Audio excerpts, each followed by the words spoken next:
하나님께서 우리에게 주신 존귀한 약속이 있습니다. 그것은 바로 나는 너희의 하나님이 되고 너희는 나의 백성이 되리라는 말씀입니다. 우리가 하나님의 백성이 되고 하나님이 우리의 하나님이 되신다는 말을요, 한마디로 정의하자면 하나님께서 함께 하시겠다, 곧 우리와 동행하시겠다는 뜻 아니겠습니까? 근데 사실 이 말씀은요, 창세기에서부터 신명기에 이르기까지 율법을 통해 계속해서 우리에게 전하신 변치 않는 언약의 말씀입니다. 그뿐입니까? 이후 선지자들도 계속해서 전한 하나님의 말씀, 그 말씀도요, 이 약속을 근거로 선포되었습니다. 그러나 민족 이스라엘은 범죄하여 하나님을 떠났고 그로 인해 아수르와 바벨론의 심판을 받게 되었습니다. 그럼에도 불구하고 하나님께서는 이 언약의 약속, 이 약속의 말씀을 통해서 회복의 소망을 부어주셨습니다. 선지자들은 무너진 이스라엘 백성들을 위로하며 우리가 하나님께 돌아가면 하나님께서 우리의 하나님이 되고 우리가 다시금 그분의 백성이 될 것을, 그 희망을 선포하였습니다. 하나님께서는 먼저는 민족 이스라엘을 통해, 그리고 오늘날은 영적 이스라엘인 교회를 통해 이 약속을 이어가고 있으십니다. 따라서 이 약속은 너무나도 소중한 말씀입니다. 그것이 곧 하나님께서 우리와 동행하시겠다는 말씀이시기 때문입니다. 하나님께서는 우리가 당신의 뜻을 떠나 죄 가운데 있을 때도 이 약속을 버리지 않으셨습니다. 특별히 하나님께서 이 남유다가 멸망의 끝자락에 있을 때 선지자 예레미야를 통해 이러한 사실을 여러 차례 확인시켜 주셨습니다. 예레미야서 24장 7절 말씀입니다. 화면 지금 띄워주시기 바랍니다. 한 목소리로 합독하시겠습니다. 내가 여호와인 줄 아는 마음을 그들에게 주어서 그들이 전심으로 내게 돌아오게 하리니 그들은 내 백성이 되겠고 나는 그들의 하나님이 되리라. 아멘. 사실 예레미야가 선포한 예언들이요, 당시 남유다 사람들에게는 정말 불편한 메시지였습니다. 이미 북이스라엘은 멸망하였고 바벨론이 팽창하는 이 불안한 시기에 예레미야가 민족의 그 희망적인 말을 하면 좋은데 민족의 죄악을 지적하고 그로 인해 하나님의 심판을 피할 수 없다 외쳤습니다. 그러나 남유다 백성들은요, 그 예언을 믿지 않았습니다. 첫 번째는 불안한데 그런 얘기 듣는 것도 싫었을 뿐더러 두 번째로는 여기 남유다에 하나님이 임재하시는 예루살렘이 있는데 과연 그런 심판이 임할 수 있겠는가라고 생각했습니다. 그래서 그들은 예레미야의 이 심판 선언을, 회개 선언을 받아들이지 않았습니다. 오히려 그를 때리고 가두고 핍박했습니다. 그러나 핍박과 고난의 현장에 놓인 때에도 예레미야는 하나님께서 이 심판을 이루실 것을 확실히 알았습니다. 왜 그런가 하니 그는 살아계신 하나님을 만났고 또 그분의 말씀을 들었기 때문입니다. 예레미야는 이스라엘 민족이 하나님의 언약을 떠났기 때문에 하나님의 심판이 정당함을 알았습니다. 그래서 낙심하고 절망할 수밖에 없었죠. 오죽하면 그 절망의 모습을 일컬어 예레미야를 눈물의 선지자라고 했겠습니까? 그런데 그때 하나님께서는 예레미야에게 희망의 말씀을 주셨습니다. 처음 이스라엘과 맺었던 이 동행의 약속을 반드시 지키겠다 말씀하시며 심지어 그들의 마음을 직접 돌이켜 전심으로 하나님께 돌아오게 하겠다라고 선포하신 것입니다. 예레미야의 예언대로 결국 남유다는 멸망했고 바벨론의 포로가 되었습니다. 바벨론은 이스라엘 민족의 신앙을 철저하게 억압했습니다. 그로 인해 하나님의 백성은 역사 속에서 설 곳을 잃어버린 것처럼 보였습니다. 그러나 하나님께서는 그 절망 속에서도 다시금 이스라엘 민족과의 언약을 위해 세계의 역사를 경영하셨습니다. 마치 영원할 것 같았던 그 무시무시한 바벨론을 무너지게 하시고 바샤 제국을 새로운 근동의 폐제로 세우신 것입니다. 민족 이스라엘은요, 여전히 이제 그들이 식민지 가운데 있었지만 그 가운데 하나님께서는 동행의 그 언약을 기억하고 이루셨습니다. 실제로 주님의 말씀을 따라 전심으로 하나님을 따른 지도자가 나왔습니다. 그 지도자는요, 하나님께 언약의 약속을 이행해달라고 담대하게 기도하기도 했습니다. 그가 누군지 아십니까? 바로 성벽을 재건한 느헤미야입니다. 느헤미야서 1장 8절에서 10절 말씀, 1장의 8절에서 10절 말씀 함께 합독하시겠습니다. 옛적에 주께서 주의 종 모세에게 명령하여 이르시되 만일 너희가 범죄하면 내가 너희를 여러 나라 가운데에 흩을 것이요 만일 내게로 돌아와 내 계명을 지켜 행하면 너희 쫓긴 자가 하늘 끝에 있을지라도 내가 거기서부터 그들을 모아 내 이름을 두려고 택한 곳에 돌아오게 하리라 하신 말씀을 이제 청하건대 기억하옵소서. 이들은 주께서 일찍이 큰 권능과 강한 손으로 구속하신 주의 종들이요 주의 백성이니이다. 아멘. 당시 이스라엘 민족은요 바샤 제국의 지배를 받는 입장이었습니다. 그런데 이 바샤 제국을 일으킨 고레스 왕에게 하나님께서 임하셔서 그의 마음을 감화시키셨습니다. 이 고레스는요 각 포로를 이제 고향으로 돌려보내고 그들의 종교와 문화를 인정하는 정책을 시행했습니다. 이로 인해 이스라엘 민족의 일부는 예루살렘에 귀환했고 성전을 회복하기 위해 노력하였습니다. 그러나 이 예루살렘에서도 환란은 계속해서 이어졌습니다. 사마리아인들과 대적자들이 유대인들의 이 성벽 건축을 조직적으로 방해했던 것입니다. 그때 느헤미야는 기도하였습니다. 우리가 하나님의 계명을 지켜 행하면 우리가 하늘 끝에 있어도 거기서 우리를 모아 택한 곳으로 돌아오게 하신다 약속하셨습니다. 주님, 그 말씀을 기억하소서. 우리는 주님께서 먼 옛날부터 큰 권능과 강한 손으로 구속하신 주님의 종들이며 주의 백성들입니다. 이 기도는요 하나님 앞에 합당한 기도였습니다. 신실하신 하나님의 언약을 신뢰하는 믿음의 기도였기 때문입니다. 하나님께서는 그 기도를 들으셔서 이스라엘 민족이 예루살렘 성벽을 재건하게 하셨고 그들의 진실된 예배를 받아주셨습니다. 오늘날 우리는 영적인 이스라엘 교회로 모입니다. 교회는 하나님의 신실하신 언약을 이어받아 그리스도의 몸으로서 세상에 존재합니다. 주님의 몸된 교회는 하나님의 백성이며 하나님은 나의 하나님 그리고 우리의 하나님이 되십니다. 더 나아가 오늘 본문에서 주님은 내가 너희를 영접하여 너희에게 아버지가 되고 너희는 내게 자녀가 되리라 라고 말씀하셨지 않습니까? 교회 시대를 사는 우리는 예수 그리스도를 통해 더 큰 은혜의 동행을 하나님께 약속받은 것입니다. 심지어 우리가 지금 주님 앞에 범죄하여 무너진 것 같은 어려움 속에 처해 있어도요 우리는 언제든 주님께 고백하며 돌아갈 수 있습니다. 언약의 하나님, 우리가 다시 주님께 돌아가겠습니다. 주님의 약속하신 말씀대로 우리를 회복시키셔서 우리와 동행하시겠다는 약속대로 동행하여 주옵소서. 그런 회개와 결단의 기도를 주님께 드린다면 주님께서는 응답하시고 우리와 함께 하실 것입니다. 왜 그런가 하니 그분이 바로 우리의 참 아버지가 되시기 때문입니다. 사랑하는 성도 여러분, 하나님께서는 말씀만 하시는 분이 아니라 실제로 자녀된 우리와 동행하시는 분이심을 믿으시길 소망합니다. 성경은 특별히 하나님께서 약속대로 함께 동행하신 장면을 기록하고 있습니다. 창세기 28장에 도망자 야곱의 이야기를 다루고 있죠. 야곱은 아버지 이삭을 속여 형 에서의 축복을 가로챘지 않습니까? 이 사실을 안 에서가요 야곱을 죽이려 하자 야곱은 그것이 무서워서 외삼촌 라반의 집으로 도망갔습니다. 이도 저도 못하는 도망자 신세가 된 야곱이요 광야에서 잠시 돌베개를 베고 잠을 청했습니다. 그런데 그때 하나님께서 그를 찾아오셨습니다. 창세기 28장 15절 말씀입니다. 함께 합독하시겠습니다. 내가 너와 함께 있어 내가 어디로 가든지 너를 지키며 너를 이끌어 이 땅으로 돌아오게 할지라.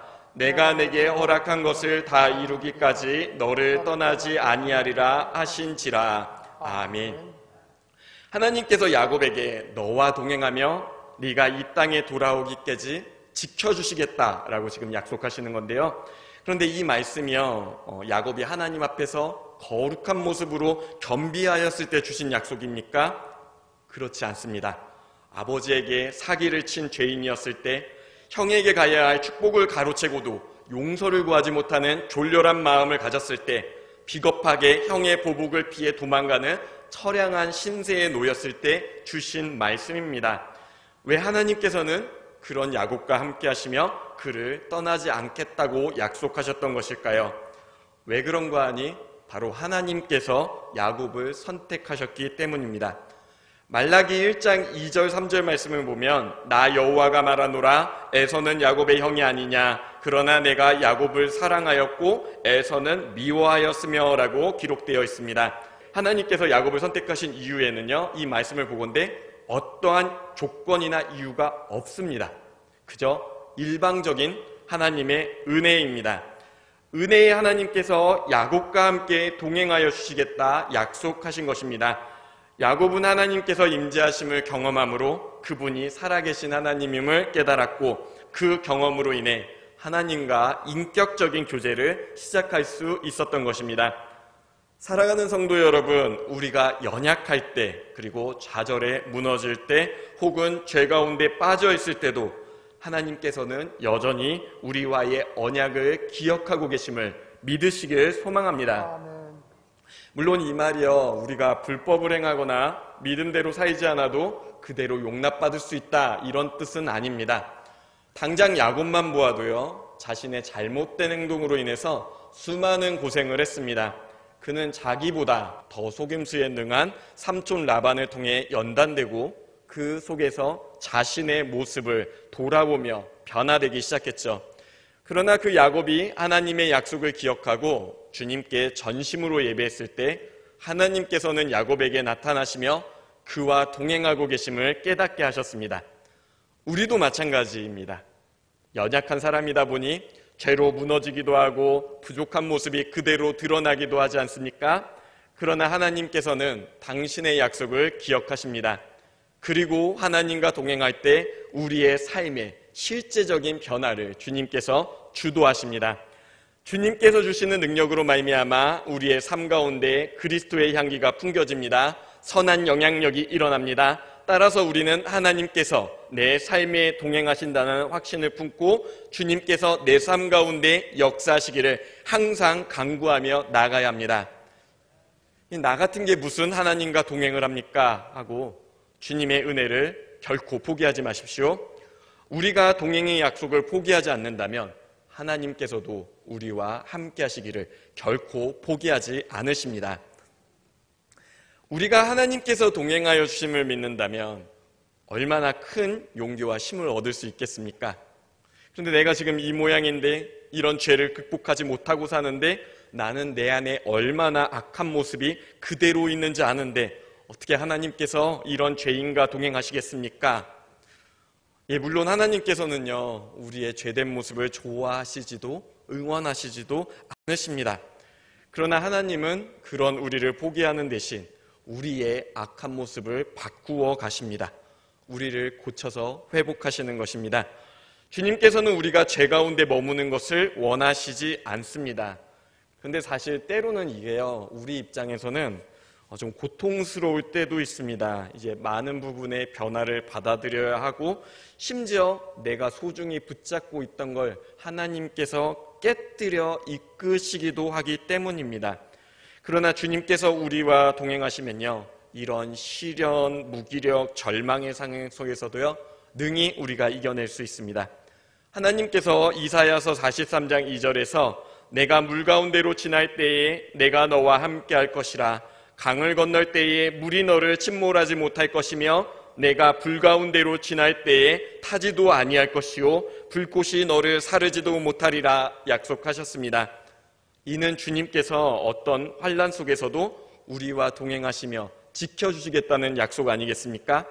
우리는 이 약속을 붙잡고 담대히 나아갈 용기를 품어야 합니다. 하나님께서 이제 모세에게 찾아오셔서 애굽 왕 바로에게 이스라엘 민족을 이끌어내라, 이걸 선포하라 명령하셨습니다. 근데 그때 모세는 두려움에 떨며 다른 일을 보내라고 주님의 명령을 외면하였습니다. 정말 턱도 없는 일로 보였는데 하나님께서는 그에게 내가 반드시 너와 함께 있으리라 라고 말씀하셨습니다. 그리고 그 약속은 성취되었습니다. 모세는 애굽의 10가지 재앙을 통해 하나님의 살아계심을 드러냈을 뿐 아니라 광야에서 민족 이스라엘을 돌보는 기적의 통로가 되었습니다. 민족 이스라엘은 모세를 통해 하나님과 동행함을 체험했습니다. 특별히 또 모세의 후계자였던 여호수아는 어떻습니까? 모세가 죽고 새 지도자로 선출된 여호수아는 그저 모든 게 불안하고 두렵고 초조했습니다. 왜 그런가 하니 과거에 조금만 불만이 쌓이면 모세와 아론을 그들에게 불같이 일어나는 민중 이스라엘의 모습을 잘 알았기 때문입니다. 때문에 그는 지도자로서 민족을 이끄는 일을 감당할 용기가 부족했습니다. 그러나 하나님께서 그에게 두려워하지 말고 담대하게 나아가라 말씀하셨습니다. 그 근거로 바로 하나님께서 함께 하신다는 약속을 하신 것입니다. 여호수아 1장 9절 말씀, 여호수아 1장 9절 말씀 함께 합독하시겠습니다.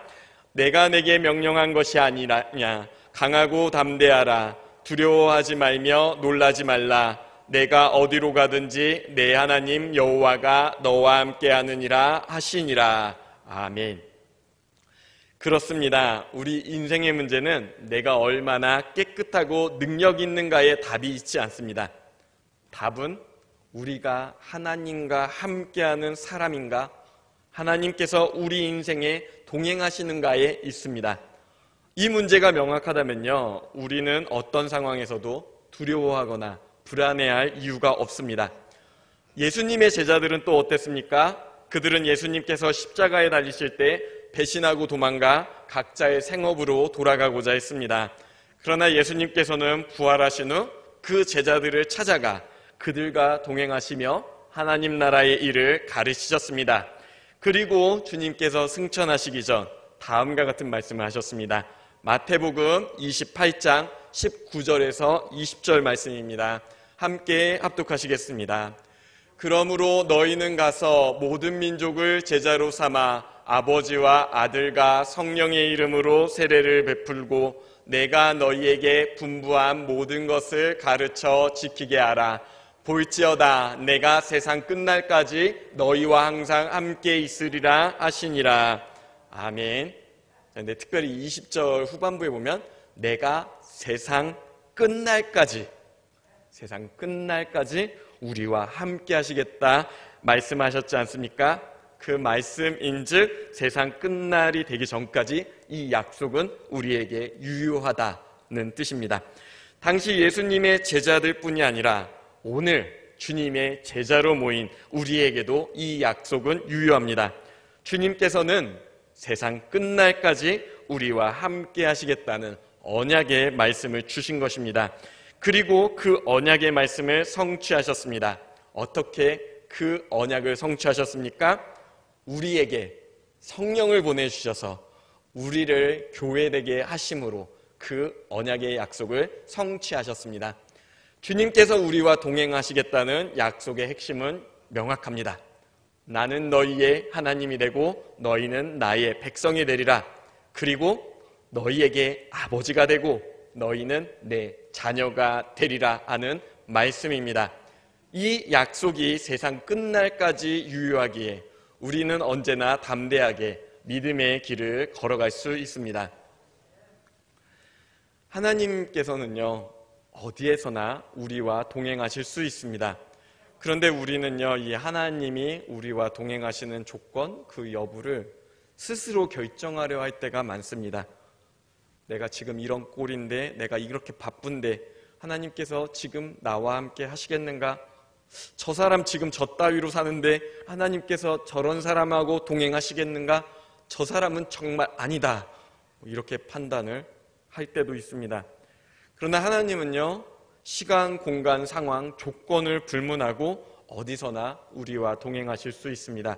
그리고 하나님께서 우리와 동행하시는 이유는 어떤 자격이 아니라 하나님께서 우리에게 주신 그 언약을 지키시기 위해서입니다.